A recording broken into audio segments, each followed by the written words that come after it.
Aleluia, meu Deus. Cumprimento os irmãos com a paz do Senhor. Paz, Senhor. É uma gratidão, uma alegria estarmos aqui no dia de hoje para glorificar e exaltar o santo nome do Senhor, né? É uma alegria através do nosso pastor que nos proporcionou essa oportunidade de estarmos aqui no dia de hoje, né? E aos pouquinhos a gente vai, né, nessa caminhada aí para realizarmos esse trabalho para Deus. Nessa série que nós estamos colocando como os personagens bíblicos, né? Com certeza Deus trará uma clareza ao nosso coração e o nome do Senhor vai ser glorificado. E hoje nós vamos meditar em algo bem bacana e com certeza Deus vai abençoar a sua vida. Aproveitamos que estamos em pé, abra a sua Bíblia no livro de Gênesis. No livro de Gênesis, capítulo de número, glorificado seja o nome do Senhor, capítulo número 49. Gênesis, capítulo número 49. Glória a Deus.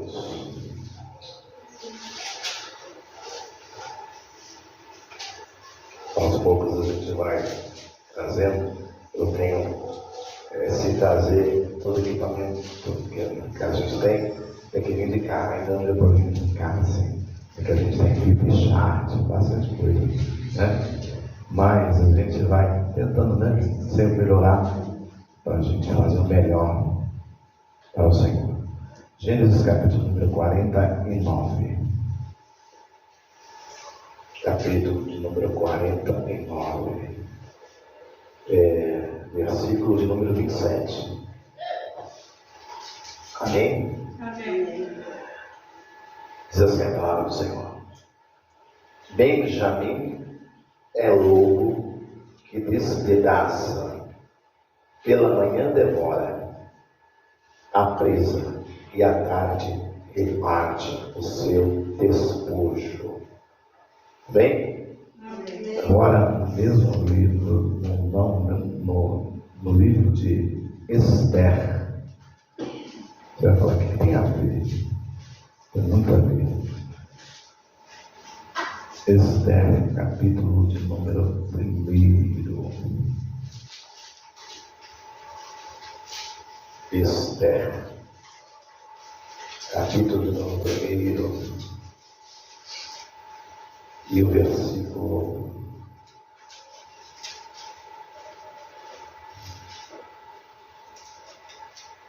Esther.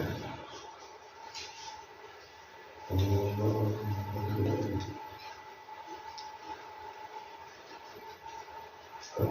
1. Capítulo número 2. Vamos 2.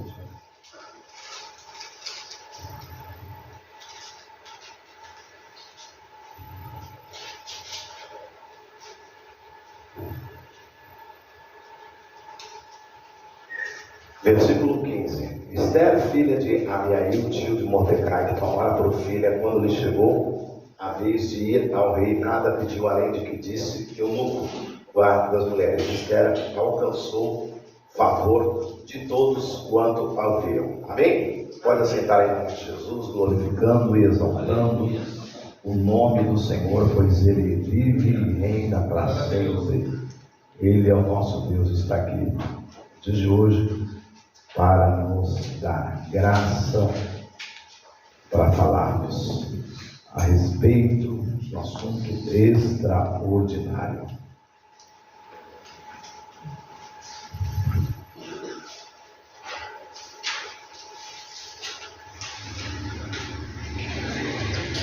Vamos lá. Irmãos, o personagem que nós vamos falar hoje, o tema é: você não é o último da fila. Fala para você, irmão. Diga: você não é o último da fila. Normalmente, nós acreditamos que aqueles que chegam primeiro é aqueles que têm a maior vantagem no nosso curso natural. Porque ser o número 1 é aquele que tem todas as probabilidades de ter o sucesso, chamado sucesso. E no mundo de hoje, se você não é número 1, se você é número 2, o número 2 é o último dos últimos. Não vale a pena ser o número 2. E isso nós levamos até para a vida. Exemplo, qual é o nome do prefeito de São Paulo? Quem sabe? Qual é o nome do vice-prefeito? Ele é o quê? Ele é o segundo. Na ausência do Ricardo Nunes, né? Quem assume é o prefeito, quando ele estiver em viagem, assim por diante. É ou não é? Isso se torna natural. Então, ser o segundo é tão importante quanto o primeiro. E muitas vezes, até numa política, numa eleição, quando se elege alguém, a pessoa precisa saber também quem é o segundo. Porque o segundo tem uma grande importância, porque se o primeiro morrer, quem vai assumir a pasta é o segundo. Então, nos Estados Unidos, na Europa, não tem essa questão de primeiro e segundo. Tem a questão de que as pessoas sabem que, independente dos lugares aonde ela vai chegar, vai ter competição, ela valoriza o lugar em que ela chegou. Porque o importante é competir. O importante é você alcançar algum lugar, né? E para Deus, diante da presença de Deus, não importa se você é o primeiro, não importa se você é o segundo, não importa se você é o último. O que importa é o que você sabe, qual é a sua clareza de papel, o que você veio fazer aqui, aonde você está inserido. Então, para Deus, o que importa é eu saber o que eu vim fazer aqui. O ser humano, nós como seres humanos precisamos responder 3 perguntas. Está em Salmo primeiro, quem eu sou? Segundo, aonde estou? E terceiro, para onde eu vou? O salmista responde, quem eu sou? Eu sou um homem que não ando segundo o conselho dos ímpios, nem que detém o caminho dos pecadores, e nem assento na roda dos escarnecedores. E onde você está? Eu estou na lei do Senhor, medito de dia e de noite. Onde você vai chegar? Será como árvore plantada, junto a ribeiro de água, que dá o seu fruto na estação própria, e tudo quanto fizer prosperará. Então o salmista sabe quem ele é. Logo no salmo primeiro. O salmo primeiro não é um salmo que começa, ele é uma introdução, ele é um caminho de uma jornada. Então, nesse texto, nós vamos falar de um personagem hoje, que o nome dele é Benoni. Diga, Benoni. Na realidade, o pai dele mudou o seu nome quando ele nasceu. O seu pai foi casado com 2 mulheres. A primeira se chamava Raquel e a segunda se chamava Lia. A primeira mulher dele praticamente não foi a Raquel, foi a Lia, porque ele trabalhou 14 anos por Raquel e não veio Raquel, veio a Lia. E o texto vai dizer que na primeira geração veio 6 filhos. A Lia gerou 6 filhos para o Jacó. Diga, 6 filhos. 6 filhos. Dos 6 filhos de Jacó, ela gerou 6 filhos. E desses 6 filhos, nós falamos que Jesus é o leão da tribo de Judá. Judá, coincidentemente, é o filho da mais feia. Judá não é filho da Raquel.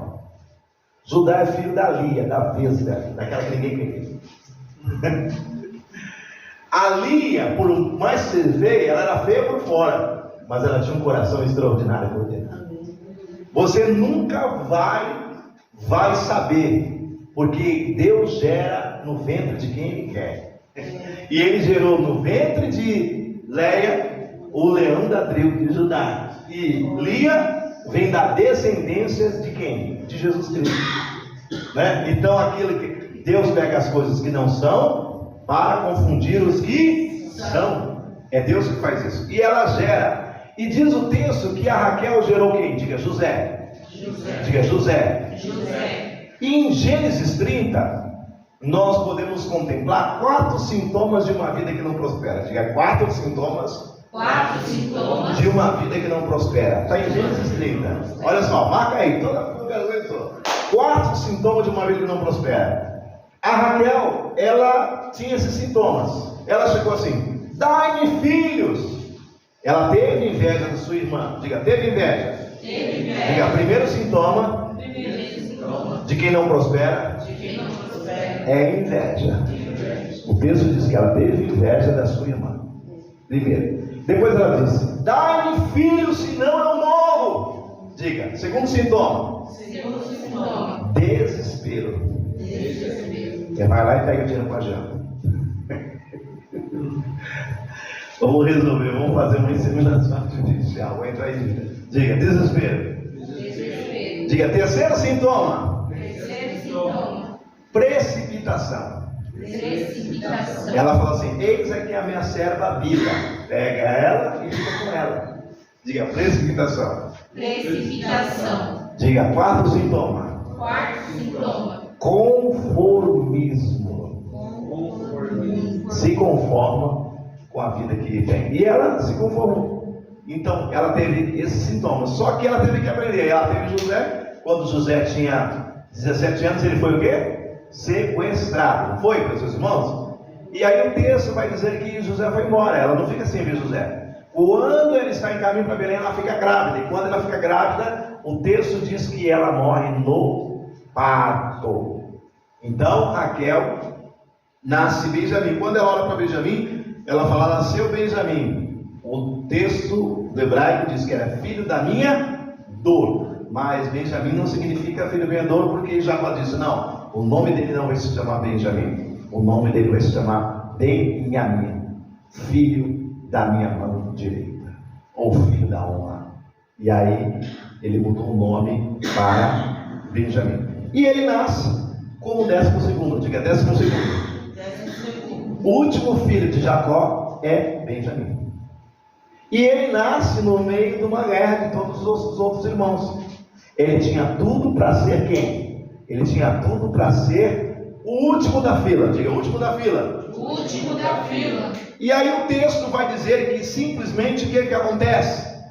Quando está na primeira marcha do deserto, a tribo de Benjamim, que era a 12ª, assume o lugar de 6º da fila, com 24 mil homens.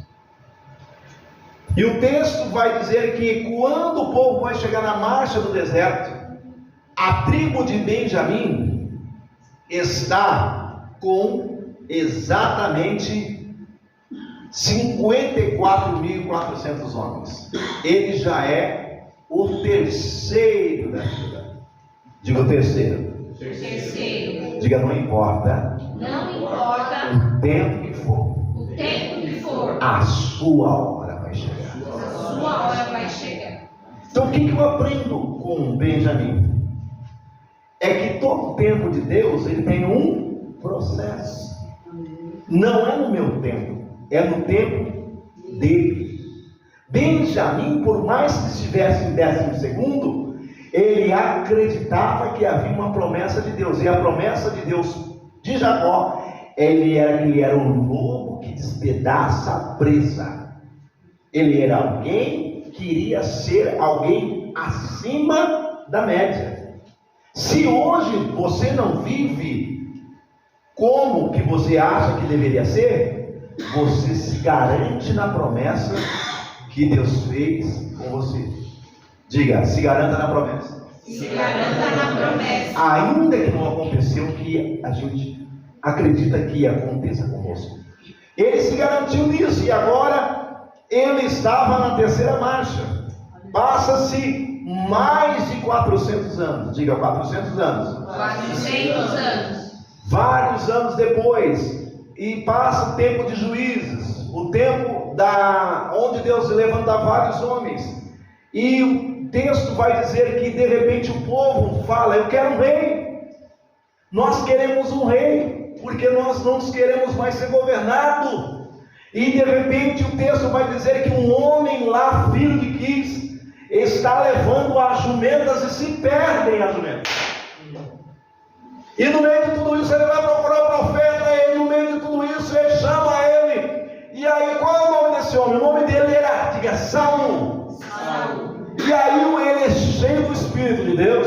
E aí você vai me dizer, Saul fez coisa. Olha só como são as coisas.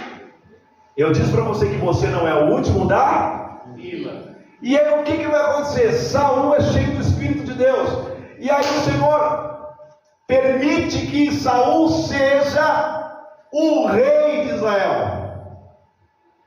Ele sai de 12º para 6º, para 3º, para 1º.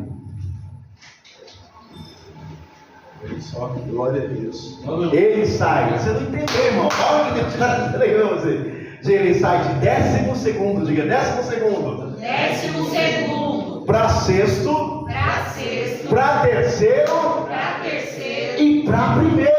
Para 1º. A tribo que deu o primeiro rei de Israel foi a tribo do 12º. O que Deus quer nos mostrar, quando Deus quer realizar o que Ele quer na nossa vida, Ele vai realizar. Aleluia. E o texto vai dizer claramente que Benjamim cresce assustadoramente.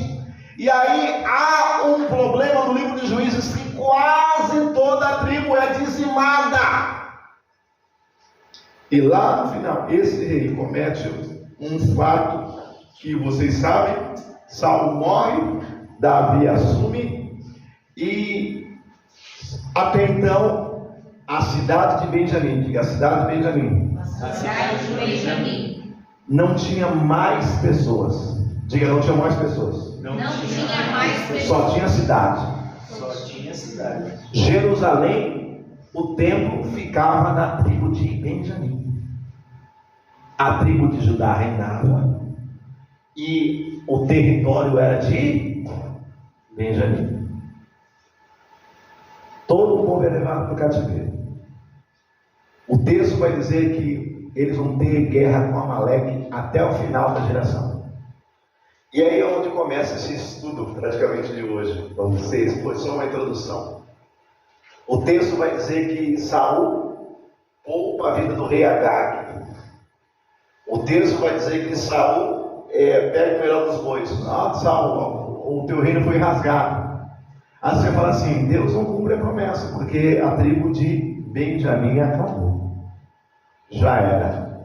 Não existe mais a tribo de Benjamim.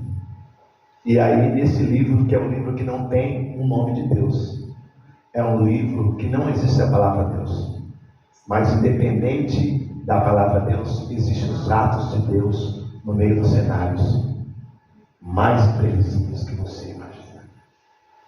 Ainda que Deus não esteja aparecendo, Deus sempre vai interferir nos nossos cenários de forma inesperada. Aleluia. Glória a Deus. Deus vai inserir, se Ele tem uma promessa, Ele vai inserir. O texto começa dizendo, e o rei Assuero faz uma grande festa para 127 províncias. Quem era o rei? Era Assuero, o templo era Assuero. E aí o texto vai contradizer que eles pegavam os vasos, que eram do templo, levados do templo, e fizeram uma festa de bebedeira usando os vasos e os mantos sagrados dos sacerdotes. E onde está o povo de Deus que parece que não estava acontecendo nada. Mas na cidade de Suzã, versículo 5, havia certo um homem judeu benjamita chamado, diga, Mordecai, filho de Jair, filho de Simei, filho de Quis. 500 anos depois. É um espaço de várias gerações. Dentro do cativeiro, no pior cenário possível. Não importa os cenários que nós vamos estar. Se Deus tem uma promessa na nossa vida, Ele vai cumprir na nossa vida. Glória. O povo estava no cativeiro.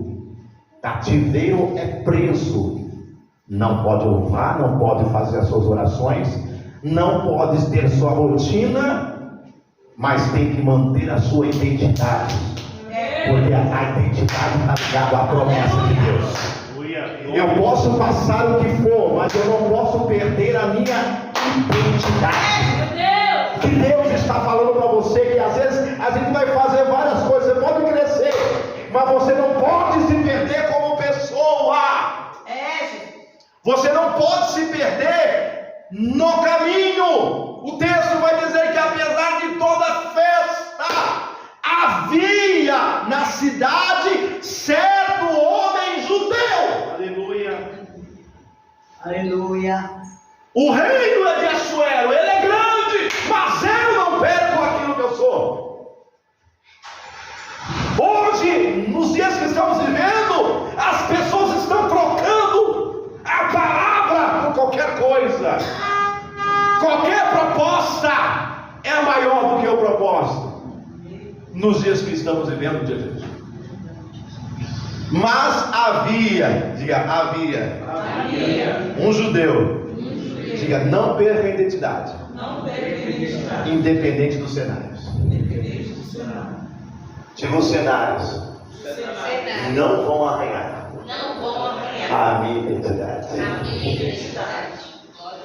Ah, meu irmão, estou assim, irmão, mas você mantém o que você é.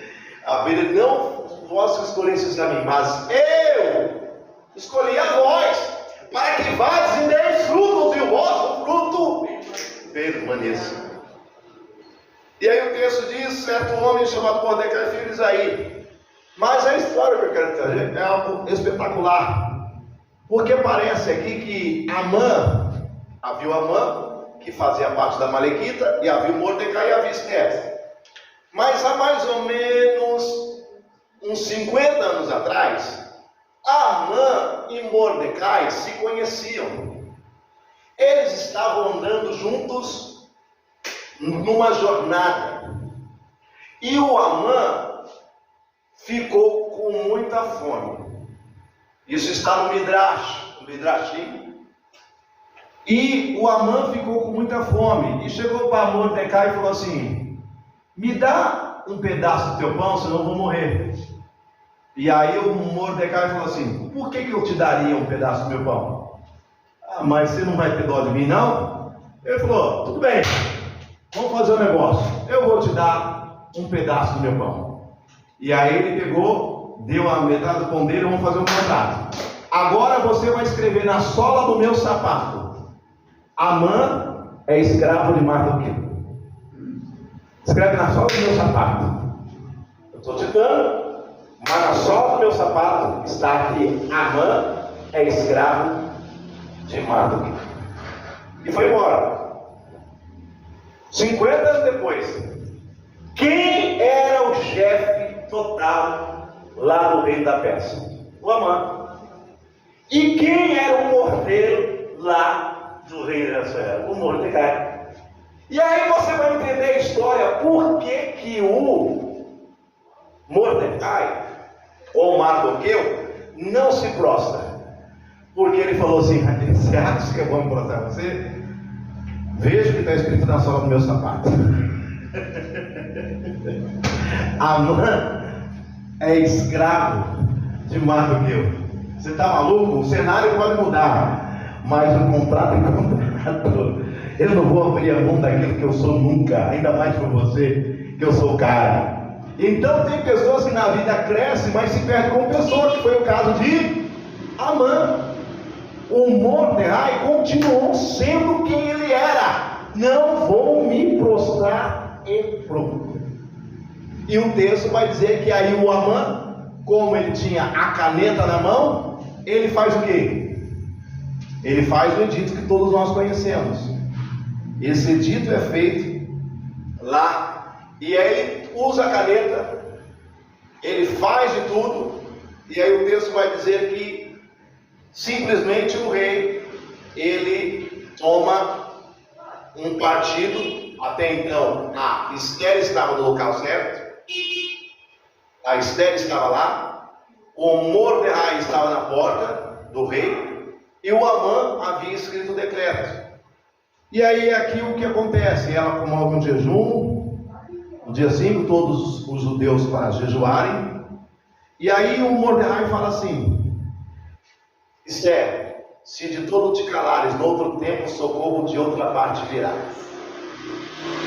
E aí o que eu acho interessante é que se você foi levado ao maior nível, no caso de Esther aqui, ele disse uma palavra: você não pode revelar quem você é. Você jamais pode dizer que você é judeu. Já pensou? Às vezes você tem que deixar de anular você para um projeto maior. Porque se você falar, talvez você seja beneficiado. Mas alguém que você pensa que é junto com você, vai morrer. Ele fala isso para ela. E ela tem que segurar essa bucha. E ela tem que segurar e manter aquilo que é. E aí o texto vai falar que ela tem um jantar lá, onde acontece. E o que mais acontece extraordinário é que de repente o rei fala assim: o que se fará o homem ao que o rei quer agradar? Aí a gente entra na história. O texto aqui vai dizer que Amã fala assim: o que se fará o homem que agradar o coração do rei? O que Amã faz?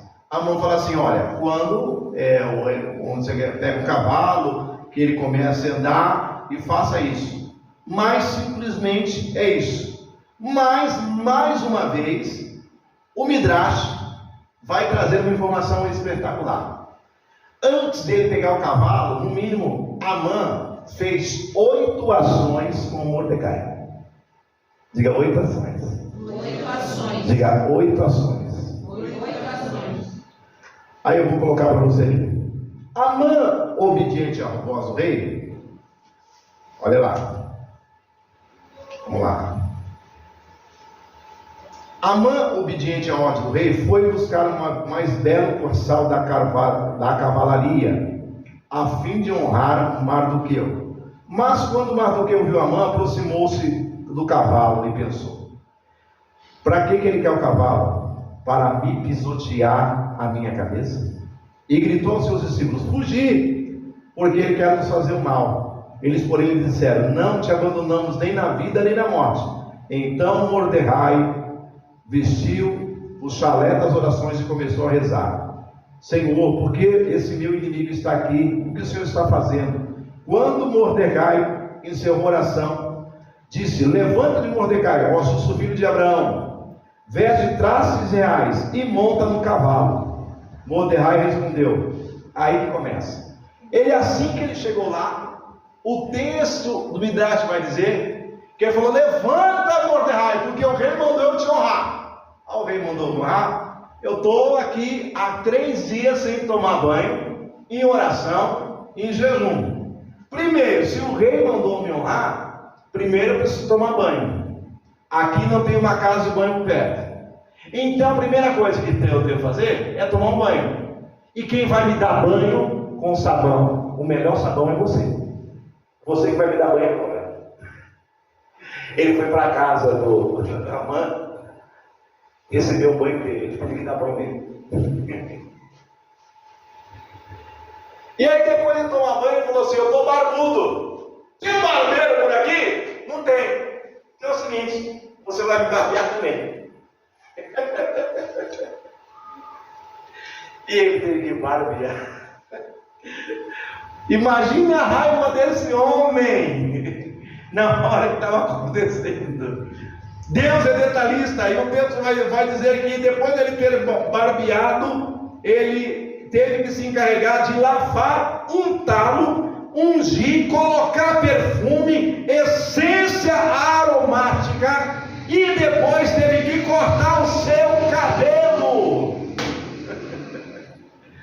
porque o cabelo estava feio. E aí ele suspirava, ele dizia assim: ai de mim, aquele que eu fiz mal, hoje é mais elevado do que eu, e eu me tornei lavador e barbeiro dele. Aleluia. Mas Mordecai, aquela não conhecia que foi barbeiro durante 20 anos. Então ele, o utensílio, e aí chamou, e aí o texto vai dizer Que aí ele vai pegar o cavalo. E ele fala: rapaz, estou cansado, 3 dias sem comer. Então quem vai me montar no cavalo é você. Não monta no cavalo, porque eu estou cansado. Eu tô sem força. Me monta no cavalo. E aí depois de ele montar o cavalo, ele tem que sair pela cidade inteira dizendo que Mordecai é o homem que agrada o coração do rei. Oh, aleluia! E isso acontece, e Amã é condenado, e o texto vai dizer que a forca que foi preparada para Mardoqueu é preparada para Amã. O que eu quero colocar com isso é que a tribo de Benjamim, ela é o lobo que despedaça a presa. O lobo é um animal extraordinário, um dos animais mais extraordinários que a Bíblia Sagrada tem. E o que acontece? A tribo de Benjamim, ela é uma tribo que ela faz coisas extraordinárias. E 500 anos depois, Deus cumpre a palavra. E até hoje se cumpre a festa de Purim. Então, Deus anula uma festa pagã e cria uma festa maravilhosa. Até hoje é comemorado a festa de Purim. Deus faz da nossa tragédia uma festa. Diga: Deus fará. Deus fará Da nossa tragédia da nossa tragédia uma grande festa. uma grande festa. Para que os outros olhem o nosso testemunho e falem: Deus é na vida. Aleluia. Porque nós não somos o último da fila. Que possamos aprender com essa história de Benjamim, independente de onde você está, mas uma hora, a sua hora vai chegar. Deus abençoe.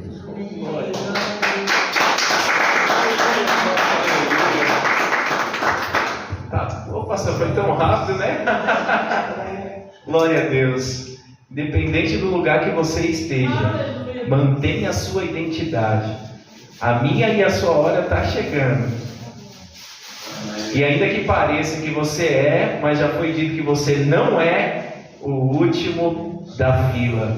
E o Senhor escolhe aqueles que não são para confundir aqueles que acham que são. Você pode aplaudir a Jesus pela vida do pastor Júlio?